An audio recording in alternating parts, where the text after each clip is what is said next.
What's up creatives, Seb here. Today's video is going to be absolutely mind-blowing. I've got a Premiere Pro tutorial where you can instantly edit to the beat of a music in Premiere Pro. It's going to be the fastest way you can edit your videos. You can create montages in literally 2 minutes. I'm not even joking. They've just released this feature, so I'm going to show you exactly how to do this. But before we jump into the video, if you are new here, welcome. My name's Seb. This channel is all about videography, video editing, and photography. I'm all about posting high quality short form content, so if that does sound interesting to you, smash the like button and subscribe if you haven't already. But now that I've gotten out of the way, let's continue with the video and let me show you the fastest way to edit to the beat in Premiere Pro. So welcome to the editing desk. Let's get started with this video. So like I said, it's a super quick, easy tutorial. So the first thing you want to do is drag in some music which has a lot of beats. So I've gone ahead and selected a track already. So let's just drag that into our timeline. We'll make this a little bit bigger. And then if we have a quick play through the music, you'll see that there's quite a lot of beats. So boom, boom, boom, boom, boom, boom. So what we're going to do is we're going to add markers to every single beat, and then we're going to import our footage. So let's start the video about here. So we'll go ahead and cut that just because it gets a little bit more interesting throughout here. So I'm going to press M on my keyboard to add markers. So let's go ahead and do that.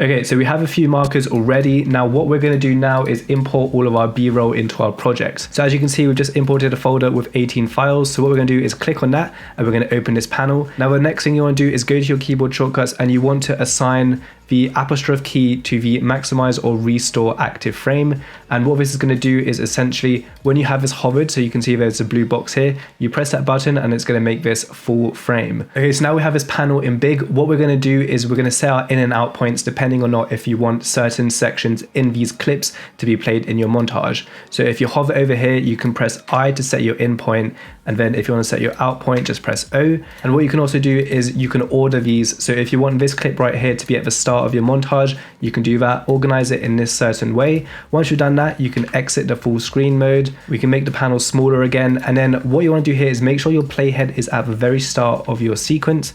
And then we're going to select all of our clips just like this. Press Shift, select, and it's going to select all of your clips. Now you want to go into clip and then go to automate sequence. Now if you've already organized all your clips and you want the first one right here to play, then that one, then that one, and that one, make sure to select sort order. But if you want it to be in a completely randomized order, you can do selection order.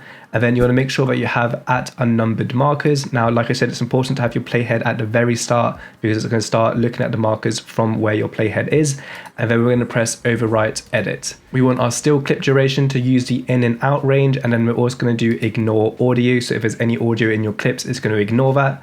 And it's not going to insert that into your timeline. Once you've done that, you press OK. And as you can see right now, all the clips have been added into our timeline. You can see that we've still got 2 extra clips, so we could have added 2 more markers. But you can see that we've just edited a montage in just a few clicks. So if we press play, we can see that it's automatically synced to every single marker, which I put as the beat.